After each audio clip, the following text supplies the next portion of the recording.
The morning sun rose over New like it had for the past 20 years. Governor Lee stood on her balcony and watched the golden light spread across the wheat fields. The crops were ready for harvest. It would be the best yield they had ever seen. She smiled and sipped her coffee. 20 years ago, this planet had been nothing but rocks and dust. Now it was home to 15,000 people. They had built schools, farms, and parks. Children played in the streets. Families gathered for dinner. It was peaceful. It was safe. Or so they thought. Walked to her office and checked the morning reports. Everything looked normal. The orbital station reported clear skies. No ships in the area. The transport bringing supplies from Earth would arrive next month. She signed off on the harvest schedule and prepared for her meeting with the farmers. Across town, 12-year-old ran through the streets toward school. His backpack bounced on his shoulders. He was late again. His mother would be angry, but the sunrise had been too beautiful to miss. He loved watching the light hit the mountains. He waved at Mr. who was opening his bakery. The smell of fresh bread filled the air. Stomach growled. Maybe he could stop for a pastry after school. At the school, teacher was setting up her classroom. She wrote the day's lesson on the board. Today they would learn about Earth's history. The children loved hearing stories about the home planet most of them had never seen. Everything was normal. Everything was perfect. Then the sky caught fire. The first explosion came without warning. The orbital station simply vanished in a ball of light. The shockwave rattled windows across the colony. People stopped and looked up. What was that? Ran to her window. Her heart pounded. She grabbed her communicator. Orbital station come in. Station respond. Nothing but static. Then she saw them. 5 massive ships dropping from the clouds. They were dark and angular, covered in weapons. They looked like insects, all sharp edges and cruel lines. They were not human ships. The ships opened fire. Energy beams cut through the communication tower. It exploded in a shower of sparks. Another beam hit the power station. The lights across the colony flickered and died. More beams lanced down, striking buildings at random. Fire and smoke rose into the sky. People started screaming. Grabbed the emergency transmitter. It was old technology, a backup system that nobody thought they would ever need. Her hands shook as she activated it. This is new colony. We are under attack. Unknown hostile forces. They destroyed our orbital station. They're attacking civilians. Please, anyone who can hear this, we need help. We have no weapons. We have no defenses. They're killing us. Please help. She sent the message on repeat and ran out of her office. Outside, chaos filled the streets. People ran in every direction. Parents clutched their children. The alien ships hovered overhead like dark angels of death. Small craft began dropping from the larger ships. They landed in the streets and parks. Hatches opened. Creatures emerged. They stood on 2 legs like humans, but there the similarity ended. They were tall, covered in dark scales. Their eyes were yellow and cold. They carried weapons that hummed with power. They moved with the confidence of predators who knew their prey could not fight back. The creatures were. They had come from the far side of the galaxy, conquering world after world. They believed in one simple rule: the strong survive, the weak die. They saw new as nothing more than target practice. The soldiers spread through the streets. Anyone who ran, they shot. Anyone who fought, they killed slowly.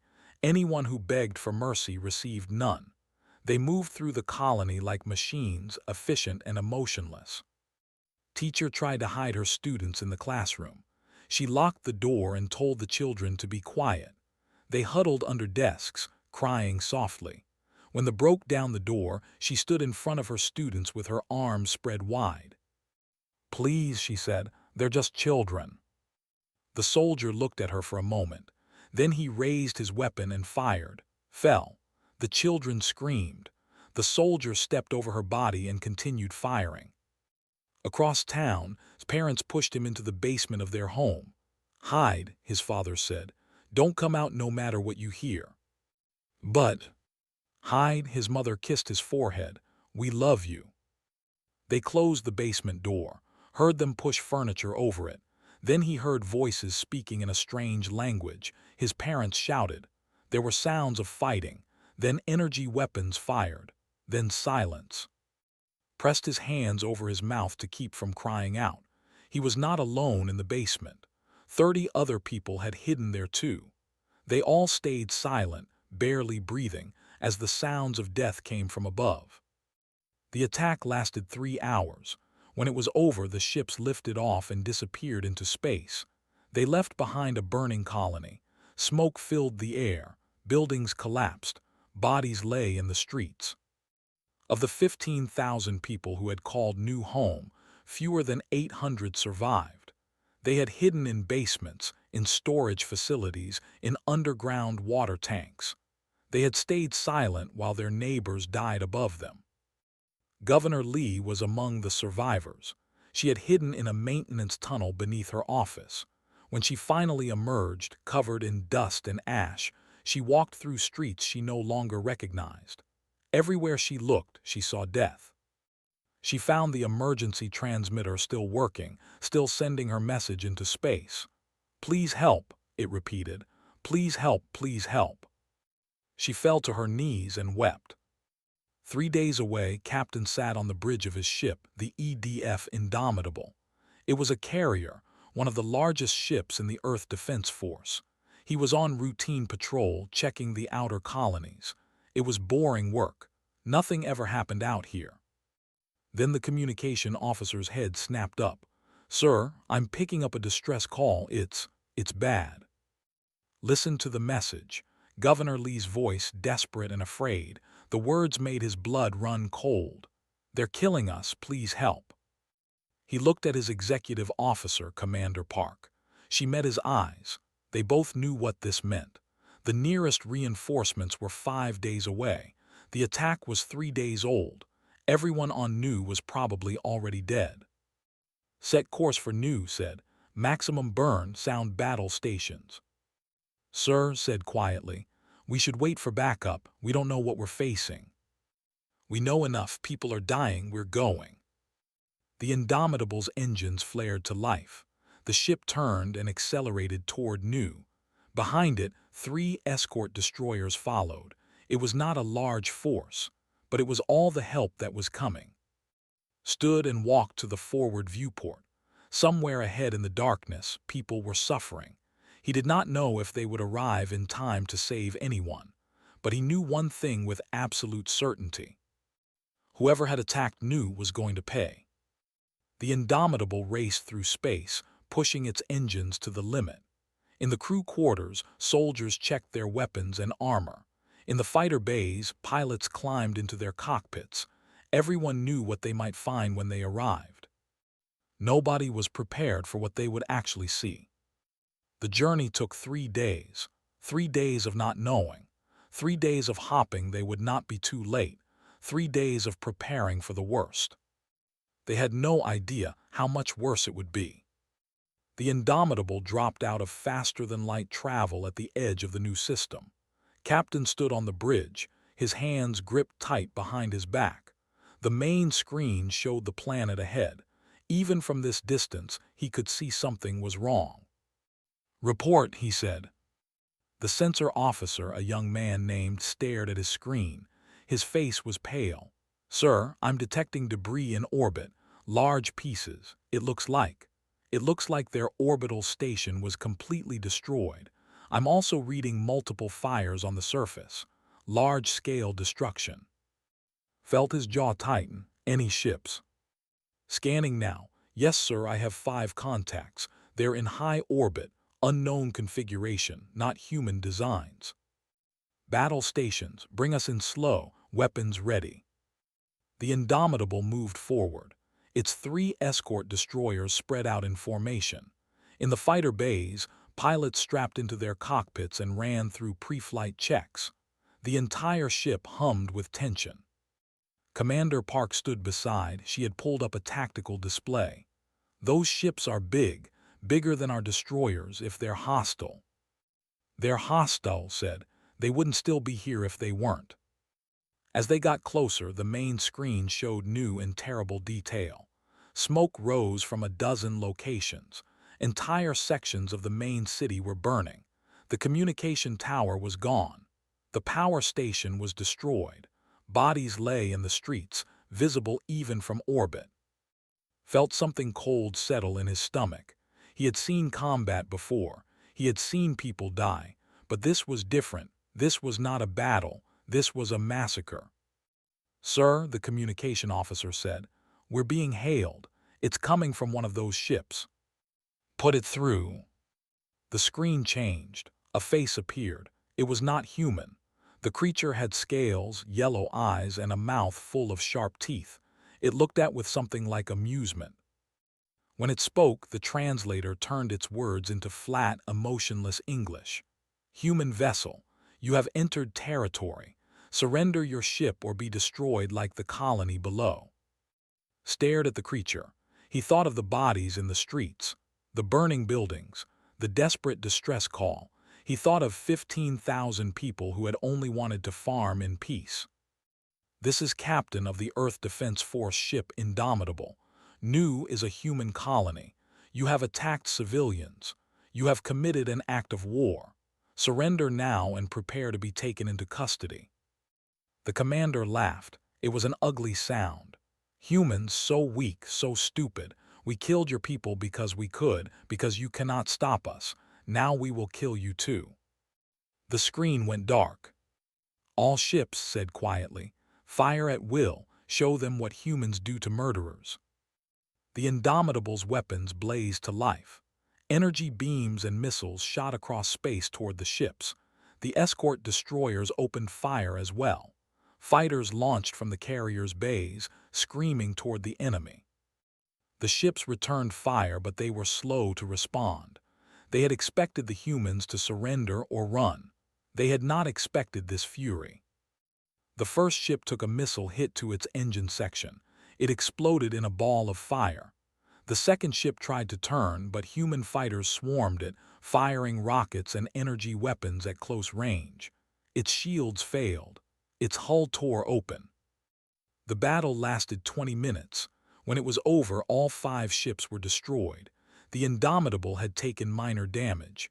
2 fighters were lost, but they had won. There was no celebration on the bridge. Everyone knew what came next. Commander Park said, "Take a team to the surface, find survivors, find out what happened." "Yes, sir." Assembled a rescue team. 50 soldiers, 10 medics, and support staff loaded into. They descended through the smoke-filled atmosphere toward the main colony. As her approached the landing zone, looked out the window. The city below looked like something from a nightmare. Buildings were collapsed, streets were cratered, fire burned everywhere. They landed in what had been a park. Now it was a field of ash. Stepped out of and felt her boots crunch on something. She looked down and saw she was standing on burned grass, and scattered among the grass were bodies. "Spread out," she ordered.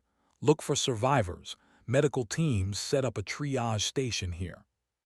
The soldiers moved through the city.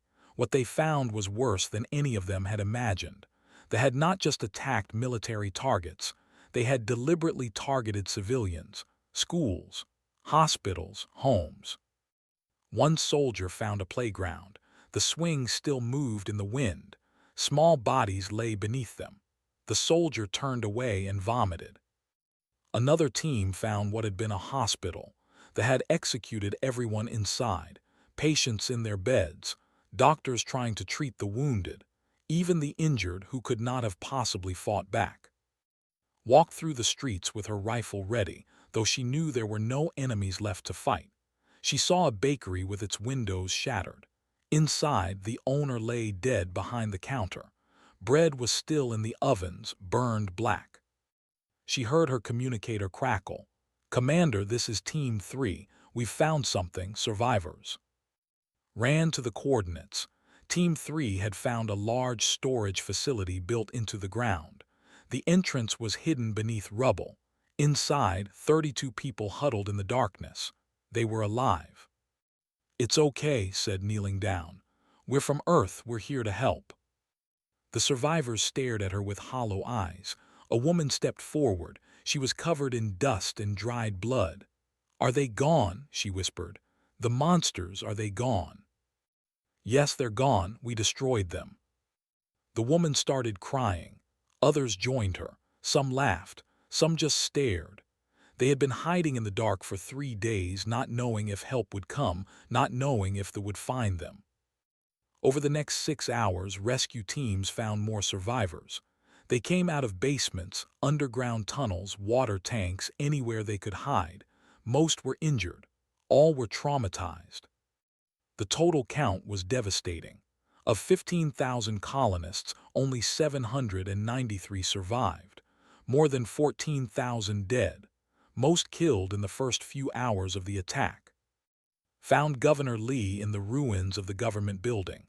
The governor was sitting on a piece of broken concrete, staring at nothing. Her clothes were torn. Her face was blank. Governor Lee said gently.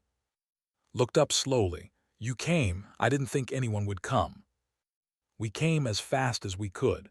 I'm sorry we couldn't get here sooner." "They killed everyone." His voice was flat dead. "They didn't want anything. They didn't ask for anything. They just killed us for no reason. My husband, my children, everyone." Had no words. What could she say? Sorry, it meant nothing. Nothing could fix this. One soldier found a recording device that had survived the attack. It had captured security footage from the city center. Watched it once. Then she sent it to Captain on the Indomitable. He needed to see this. Everyone needed to see this. The footage showed soldiers moving through the streets. It showed them laughing as they shot unarmed people. It showed them executing children who begged for mercy. It showed them setting fire to buildings with families still inside. It was not war, it was sport. They had done this for fun. Watched the footage in his quarters. When it was over, he sat in silence for a long time. Then he called his senior officers to a meeting. "This footage needs to go to Earth Command," he said. "They need to see what we're dealing with. They're not soldiers, they're murderers, and they need to be stopped." "Sir," his tactical officer said quietly, "if we send this, there will be war." "There's already war," said. "They started it when they killed 14,000 civilians. Now we're going to finish it." In the basement where he had hidden, finally came out after the soldiers found him. He was the last survivor pulled from the ruins. His eyes were red from crying. His voice was hoarse from screaming. A medic tried to comfort him. "You're safe now. The bad people are gone." Looked at her. "My parents." The medic checked her list. She shook her head slowly. Did not cry. He had no tears left. He just nodded and let the medic lead him to the evacuation ship. As he walked through the streets, he saw the bodies. He saw the destruction. He saw what they had done. And he promised himself that one day he would make them pay. The evacuation took 2 days. All 793 survivors were loaded onto the Indomitable and its escort ships. Medical teams worked around the clock to treat the injured. The dead were left behind, too many to move. They would be buried later with honor. Before they left, Captain stood in the city center. Around him, the ruins smoked and burned. He thought about the people who had lived here.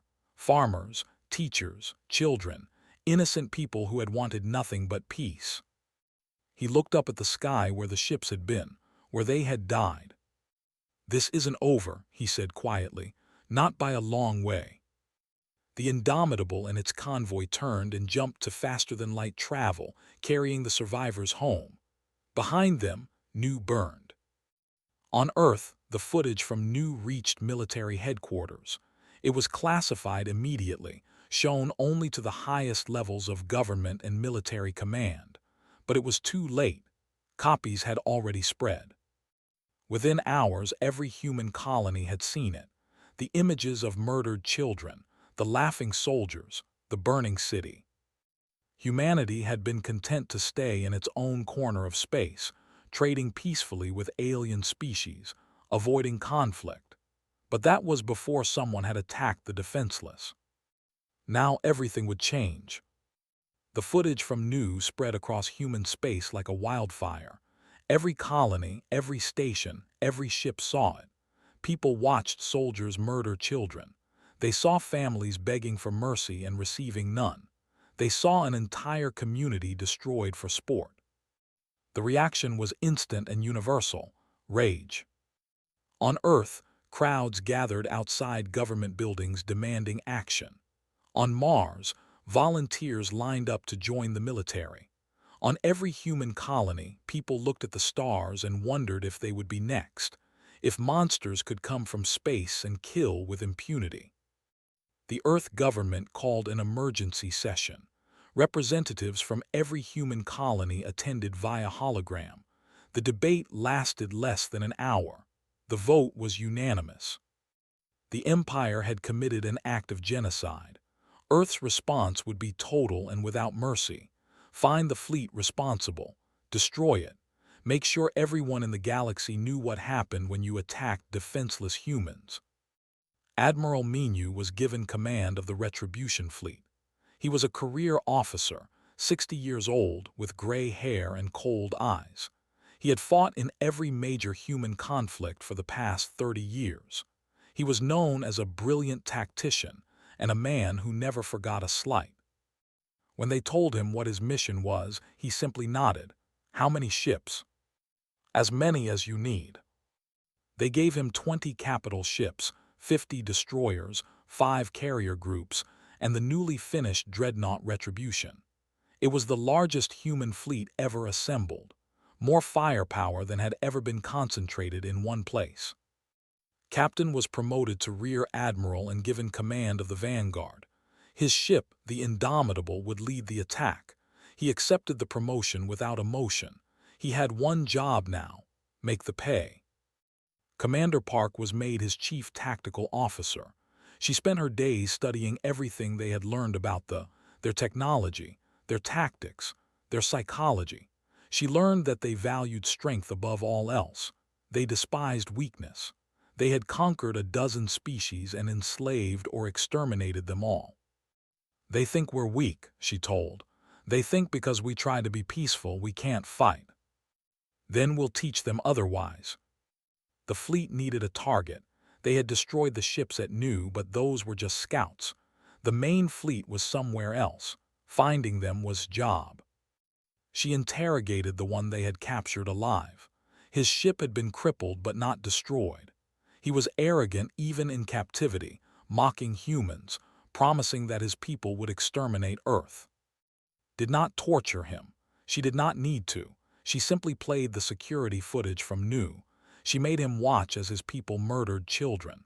Then she said, "Tell me where your fleet is and I'll make sure you get a trial. Refuse, and I'll put you in a cell with the survivors you created." The told her everything. The attack fleet had come from a staging area called Station. It was a military fortress deep in space, home to 50,000 soldiers. It was where they trained their forces and planned their conquests. More importantly, it was where they kept records of all their attacks. "They keep trophies," the prisoner said almost proudly. "Recordings of their victories. Your colony was not the first. It will not be the last." Left the cell feeling sick. Not first. How many others? How many species had suffered like Nu? She brought the intelligence to Admiral. He studied the data for a long time. Then he looked at his officers. "Station will be our target. We destroy it completely. We leave nothing standing. No prisoners. No mercy. Let them understand what it means to face humanity's anger." Some officers looked uncomfortable. This was not how Earth's military usually operated. They had rules, protocols, standards of conduct. Admiral saw their hesitation. They murdered 14,000 civilians. They did it for sport. They have done it to others and will do it again unless we stop them. This is not murder. This is justice. The fleet began preparation. It would take 2 weeks to assemble everyone and make the jump to space. 2 weeks of drilling, planning, and preparation. Every soldier knew what they were going to do. Everyone understood the stakes. Word of Earth's response reached the Empire. Their military command held an emergency meeting. Some were concerned. Humans had destroyed 5 warships and killed 1,000 soldiers, but most laughed at the threat. "Let them come," the High Commander said. "They are soft, weak. They will break when they see real power." They sent their own fleet to meet the humans. 30 warships, the pride of their navy. They would teach these upstart humans their place. They would destroy the human fleet, and then they would attack Earth itself. The 2 fleets met at the Tailless Nebula, a region of dense gas and dust that limited sensor range. It was neutral space, unclaimed by either side. It would be the site of the first major battle between humans and Admiral stood on the bridge of the Retribution and watched the enemy ships emerge from the nebula. They were massive, dark vessels bristling with weapons. They moved in a loose formation, confident and aggressive. The commander sent a message. "Humans, you have one chance. Surrender now. Become servants of the Empire. Refuse, and we will destroy you like we destroyed your colony." Admiral did not respond with words. He responded with actions. "All ships," he said calmly, "fire." The human fleet opened fire as one. Hundreds of missiles streaked across space. Energy beams lanced out. Fighters launched in waves, swarming toward the enemy. They returned fire, but their formation was wrong. They had expected the humans to cluster together defensively. Instead, the human ships spread out, moving in coordinated patterns, covering each other, focusing fire on single targets. The first ship died within minutes, overwhelmed by concentrated fire. The second tried to retreat but ran into human destroyers that had flanked it. The third managed to damage a human cruiser before it too was destroyed. The commander realized too late that he had made a mistake. These humans were not weak. They were not afraid. They fought with a precision and fury he had never seen. He tried to regroup his fleet, but human fighters were everywhere, hitting weak points, destroying weapon systems, crippling engines. The human capital ships moved like dancers, never staying still, always firing, always pressing the attack. Admiral led the vanguard from the Indomitable. His ship dove into the enemy formation, guns blazing. Fighters from his carrier harassed enemy ships from all sides. He remembered the footage from New. Every shot he fired was for those people. Commander Park coordinated the tactical display. She saw openings in the enemy formation and directed ships to exploit them. She called out targets. She rerouted damaged ships away from danger. She was everywhere at once, a conductor leading a deadly symphony. The battle lasted 3 hours. When it was over, 28 ships were destroyed. The 2 remaining ships tried to run. Admiral gave the order personally. "Pursue, no survivors." Human destroyers chased down the fleeing ships and destroyed them. Every in the battle died. Not one was allowed to escape. The human fleet had lost 6 ships, 400 lives. It was a high cost, but they had sent a message. Admiral broadcast on all frequencies. He showed them the footage from New. He showed them the burning colony, the murdered civilians, the laughing soldiers. Then he showed them the wreckage of their fleet floating in the nebula. "You attacked the defenseless," he said. "Now you face those who can fight back. We are coming for Station. We will destroy it. And we will destroy anyone who attacks human civilians again. This is your only warning." The message reached Station 3 days later. The station commander watched it and laughed. Humans had won one battle. So what? The station had 50,000 soldiers and defensive weapons that could destroy a fleet. "Let them come," he said. "We will crush them." But some of his officers were not so sure. They had seen the footage. They had seen how the human fleet moved, how it fought. One pointed out that the humans had not just won. They had dominated. They had destroyed 30 ships while losing only 6 of their own. "They fight like they have nothing to lose," the officer said. "They don't," another replied. "We took everything from them when we attacked their colony. Now they want revenge." The station commander dismissed their concerns. Revenge does not win battles, strength does, and we are strong. He was wrong. The human fleet arrived at station 1 week later. They did not negotiate. They did not demand surrender. They simply attacked. Station was massive, a fortress built over decades. Its shields could withstand bombardment for days. Its weapons could destroy capital ships. It had defended against attacks before and won. But it had never faced humans before. The human fleet did not attack directly. Instead, they spread out, launching fighters and missiles from all directions. They hit the station with everything they had, overwhelming its defenses through sheer volume of fire. Admiral led boarding teams onto the station. Soldiers in powered armor breached the hull and fought their way inside. The defenders were skilled and brave, but they were facing humans who had seen new, humans who had no mercy left. The fighting inside the station was brutal, room by room, corridor by corridor. The humans advanced relentlessly. They used tactics they had never seen, moving in small teams, supporting each other, never giving the enemy a chance to regroup. The station commander finally understood what he was facing. These were not the soft, peaceful humans his people had expected. These were warriors pushed to the edge. These were people who would burn down the galaxy to protect their own. He tried to negotiate. He offered surrender. He offered alliance. He offered anything. Found him in the command center. The commander stood surrounded by human soldiers, his weapons taken, his confidence gone. "Please," the commander said, "we can talk, we can make a deal." Pulled out a tablet and showed him the footage from New. Did they get to make a deal? Did you give them a chance? The commander said nothing. "You wanted to send a message," said. "You wanted everyone to fear now we're sending one back." He turned to his soldiers. "Complete the evacuation, then destroy this station." They set charges throughout station. Every critical system, every structural support. When the charges went off, the station would be completely destroyed. Before they left, Admiral broadcast one final message from the station. It went out on every frequency, to every species in the sector. He showed the footage from New. Then he showed station crumbling. Then he showed the faces of the human soldiers, their eyes hard and cold.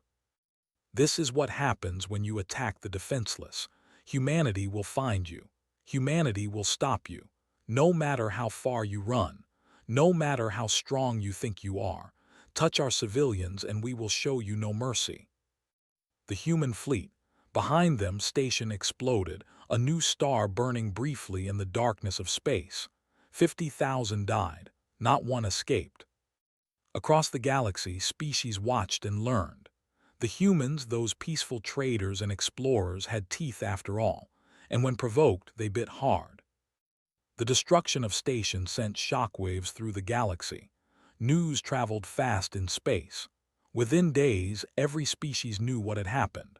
The humans, those peaceful explorers who avoided conflict, had wiped out an entire military fortress. Not a single survived. Some species celebrated quietly. They had been bullies for generations, conquering and enslaving weaker civilizations. Now someone had finally stood up to them. Someone had finally made them pay. Other species were afraid. If humans could do this to what could they do to everyone else? Were humans the new threat, the new empire to fear? The empire convened its high council. The chamber was filled with their military commanders, political leaders, and eldest warriors. They watched the footage of station's destruction over and over. 50,000 soldiers, gone, their fortress, destroyed. The high commander slammed his fist on the table. "This cannot stand. We must respond with overwhelming force. We must show these humans that we are still the dominant power." But others were not so sure. "They destroyed our station," one general said quietly. "They killed 50,000 of our best soldiers. They did it in less than a day." "They got lucky," the high commander snapped. 3 times they destroyed our scout fleet. They destroyed our battle fleet. They destroyed station. When does luck become skill? The debate raged for hours. Finally, the Empire would respond. They would show the humans that attacking them meant death. They planned their revenge carefully. 3 human mining colonies on the outer rim, small populations, minimal defenses, easy targets. They would hit all 3 simultaneously, kill everyone, and send humanity a clear message: you are not safe anywhere. The attacks came 2 weeks after station's destruction. 3 fleets dropped out of faster-than-light travel and attacked the mining colonies without warning, just like before. But this time they made a mistake.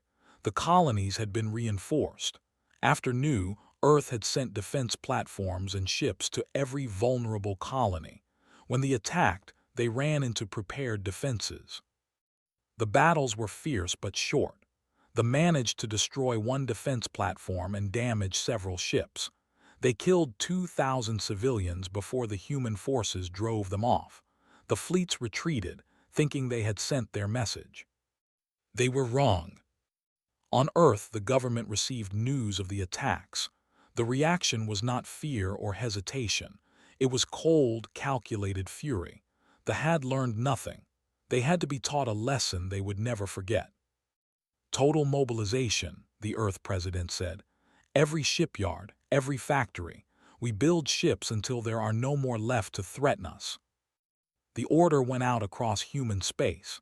Shipyards that had been producing civilian vessels switched to military production. Factories that made cargo haulers started making destroyers. Every colony sent volunteers. Every station contributed resources. Humanity was going to war. Not a limited war, not a defensive war, total war. Admiral Menu was given expanded authority. Eliminate every military installation within 50 light-years of human space. Create a buffer zone. Make sure they can never threaten us again. Study the star maps. There were 17 military bases in the designated zone. Outposts, supply depots, shipyards, and training facilities. All would have to be destroyed. This will take months, his chief of staff said. Then we start now. Admiral led the first attacks. His fleet had grown to include 30 ships. He moved from target to target, destroying each installation methodically. He gave them 1 chance to surrender. Most refused. Those bases were destroyed. Those that surrendered were taken prisoner and their facilities demolished. They tried to defend their territory. They sent fleets to intercept the humans. Every time they lost. Human tactics were better. Human technology was better, and human motivation was absolute. Word spread through the military. Fighting humans was different from fighting anyone else. Humans did not stop. They did not negotiate. They came, they fought, they won. Loss after loss mounted. The High Commander finally faced reality. They were losing, badly. The humans were systematically destroying their military power. If this continued, the Empire would be reduced to nothing. We must sue for peace, his advisors said, before they destroy everything. Peace, the High Commander was furious. We do not surrender. Then we die, is that preferable? A coup happened 3 days later. Moderate military officers arrested the High Commander and took control. They knew the Empire was doomed if the war continued. They had to make peace, no matter the cost. They sent a message to Earth. We wish to negotiate an end to hostilities. Earth's response was blunt. No negotiations. Here are our terms, accept them or be destroyed. The terms were harsh. They would withdraw from all territory within 100 light-years of human space. They would pay reparations to the survivors of Nu and the other attacked colonies. They would hand over all officers involved in the attacks for trial. They would dismantle half their military. They had 48 hours to accept. The new leadership had no choice. They accepted. But Earth was not done. The attacks had killed more than 16,000 human civilians. Someone had to answer for that. Earth demanded the perpetrators face justice. A tribunal was established on a neutral space station. Judges from Earth and several other species presided. The officers responsible for planning and executing the new massacre were brought to trial. The proceedings were broadcast across the galaxy. Everyone watched as the evidence was presented. Security footage, survivor testimony, communications showing they had attacked deliberately, knowing the colony was defenseless. The defense tried to argue they were following orders. The judges were not moved. Following orders does not absolve you of responsibility, the chief judge said. You chose to attack civilians. You chose to murder children. You chose to laugh while doing it. There is no defense for genocide. One by one, the officers were found guilty. The sentences were death, but Earth made one exception. The survivors of Nu would carry out the sentences. It was their right. Governor Lee stood in the execution chamber.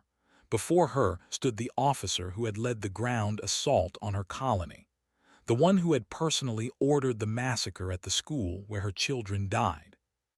She held a weapon, her hands shook. She had never killed anyone before.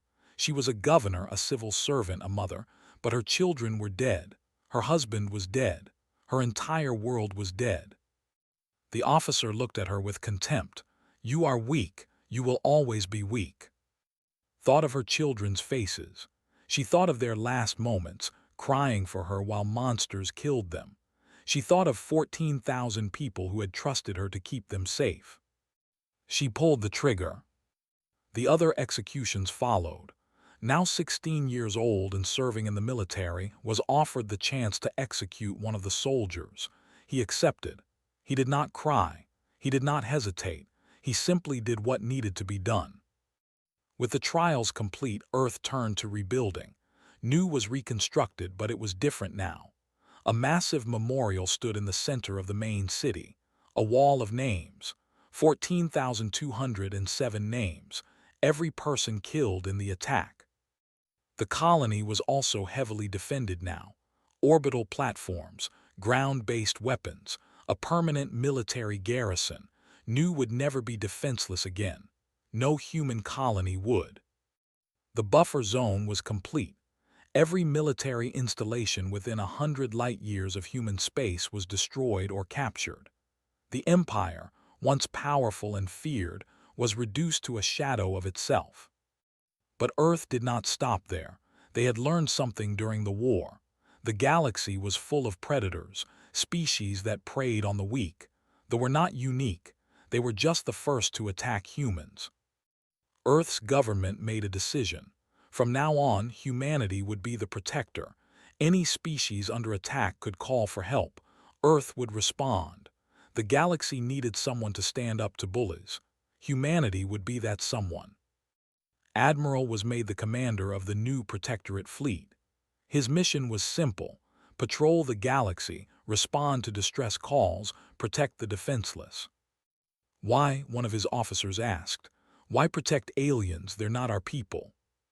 Thought about Nu, about the helpless colonists who died because no one came to help them in time. Because if we don't, who will? And if no one protects the weak, then the strong will do whatever they want. I've seen what that looks like. I won't let it happen again. The first test came 3 months later. A distress call from a peaceful species of traders and artists. They had been attacked by raiders, slavers taking their people. The nearest human ship was the Indomitable, now under the command of Admiral. He received the call and did not hesitate. All hands, battle stations. We have people to save. They arrived to find ships being boarded by raiders.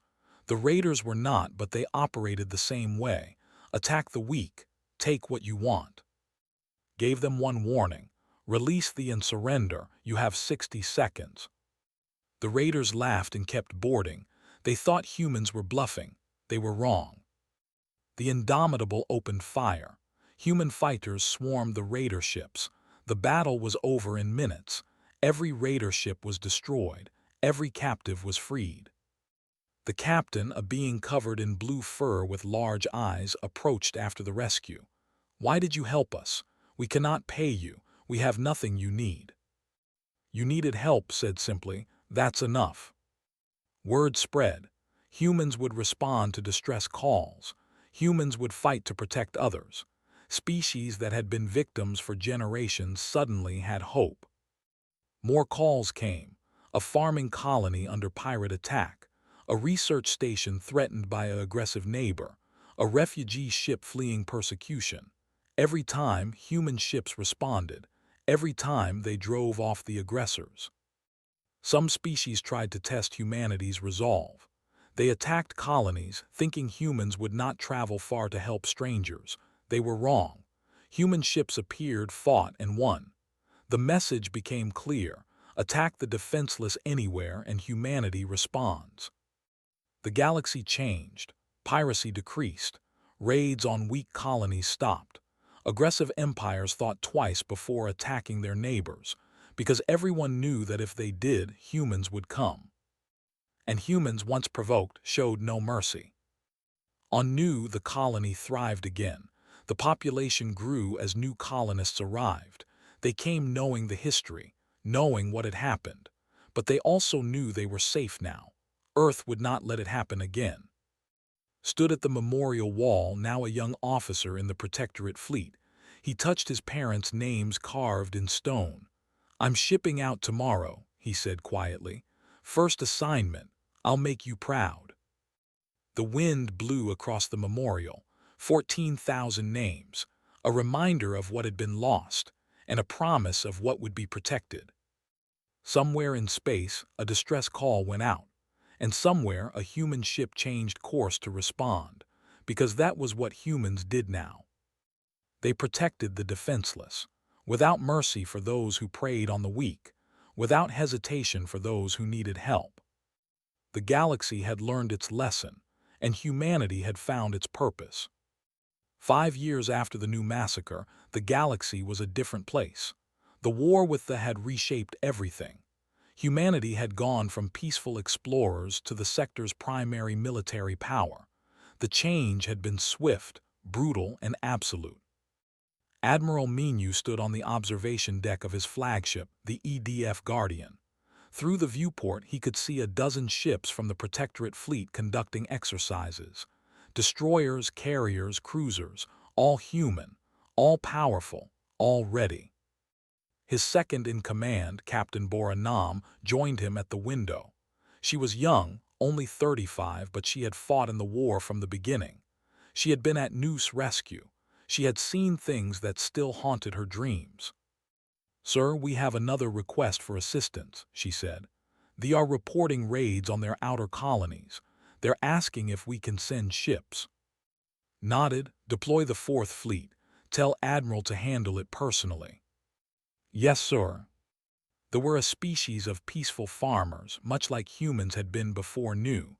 Their colonies were spread across a dozen systems, all vulnerable to raiders and pirates.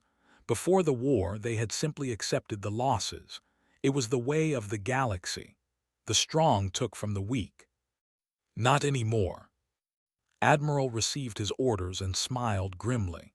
He was 50 now, with gray starting to show in his hair. The years of war had aged him, but they had also refined him. He knew exactly what needed to be done. His fleet jumped to the system and found the raiders in the middle of an attack. They were a mix of species, criminals who preyed on isolated colonies. They saw the human ships arrive and immediately tried to flee. "Negative," said calmly. "Weapons free, no survivors." The human ships moved with practiced efficiency. Fighters launched, missiles locked on, energy weapons powered up. Within 20 minutes, every raider ship was destroyed. Not one escaped. The colonists watched in amazement. Help had come. Real help. Not promises or empty words, but ships and soldiers who actually fought for them. The governor met with afterward. "How can we repay you?" "You can't," said. "We don't do this for payment. We do it because it's right." But not everyone was happy with humanity's new role. Some species viewed Earth's military power with suspicion. The Collective, a powerful empire in the neighboring sector, sent a formal complaint to Earth. "Your interference in regional affairs is unacceptable," their ambassador stated. "You have no authority to police the galaxy." Earth's response was delivered by the President herself in a public broadcast. "We are not policing the galaxy. We are protecting those who cannot protect themselves. If that bothers you, perhaps you should ask why. Are you worried we will interfere with your own plans to prey on the weak?"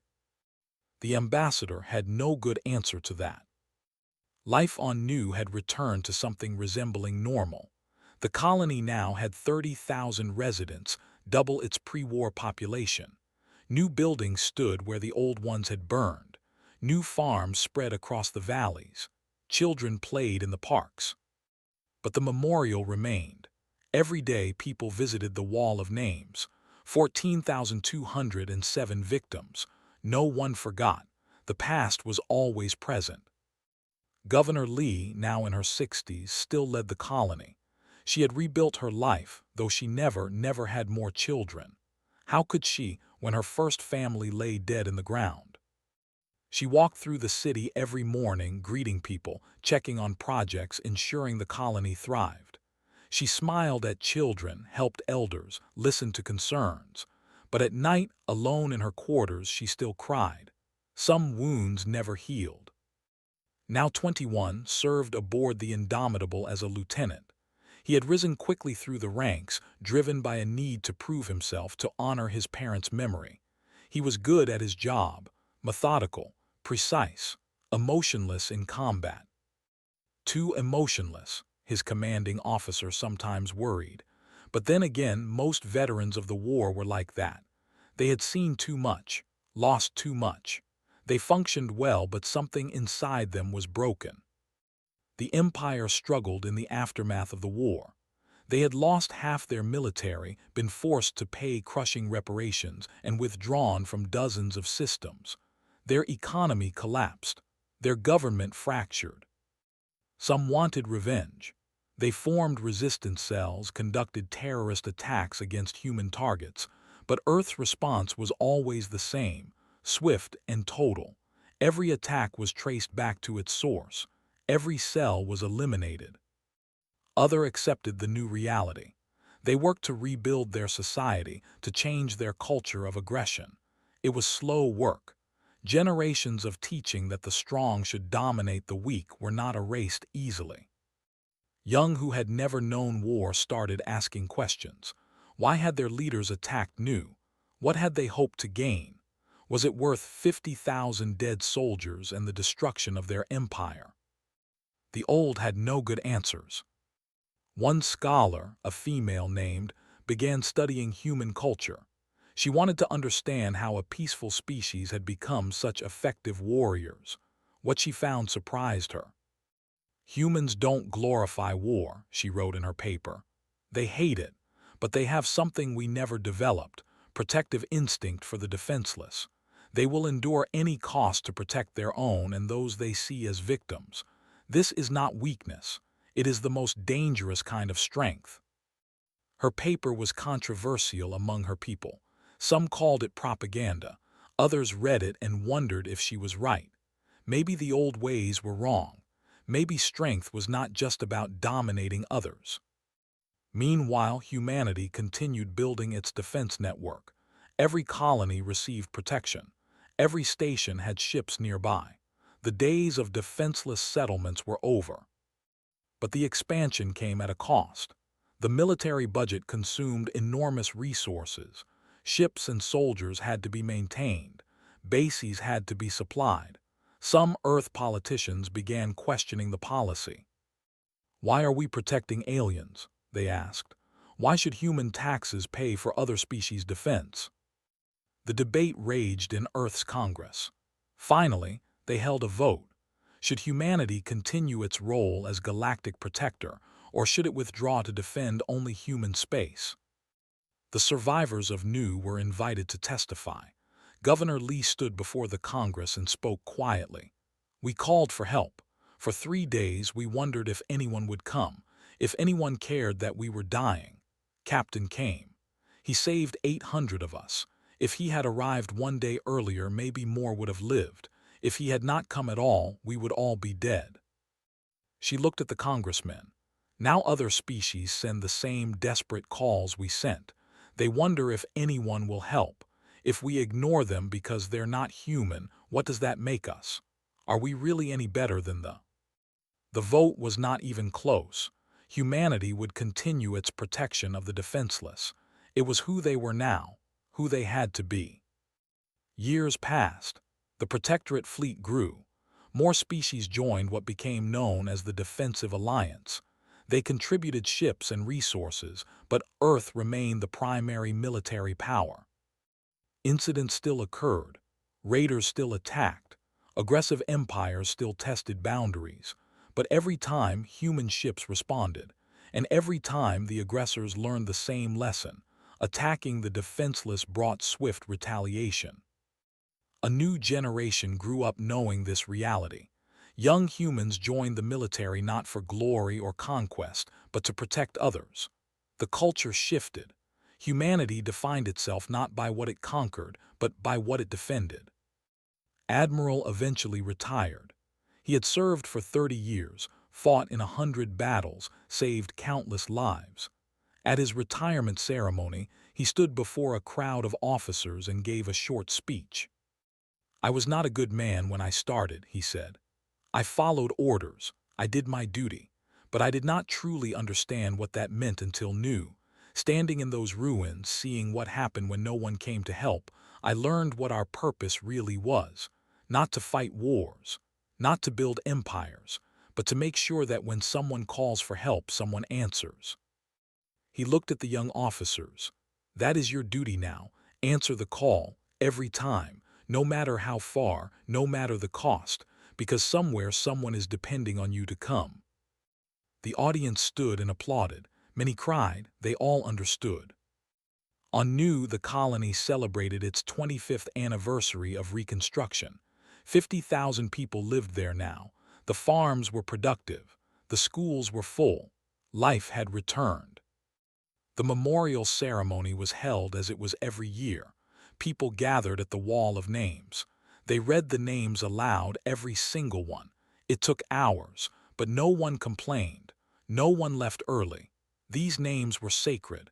These people had to be remembered. Now a commander himself stood at attention during the reading. His parents' names were read. He did not cry. He had no tears left, but he remembered. He always remembered.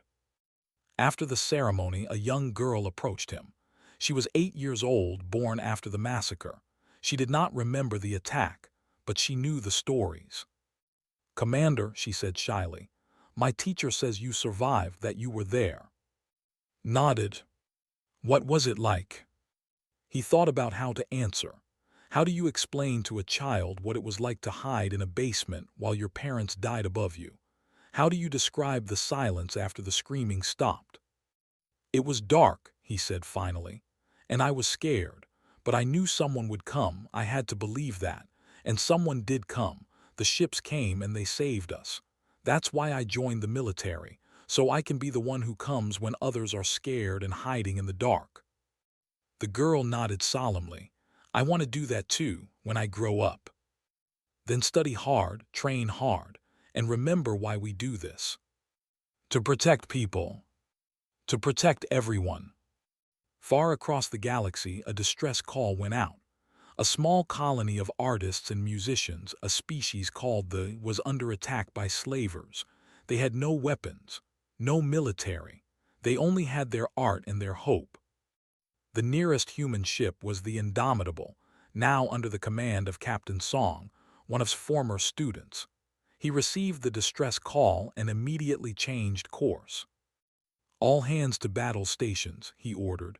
"We have a distress call, time to earn our pay." His crew moved with practiced efficiency. They had done this dozens of times. Respond to the call, save the innocents, stop the aggressors. It was what they did, what humanity did.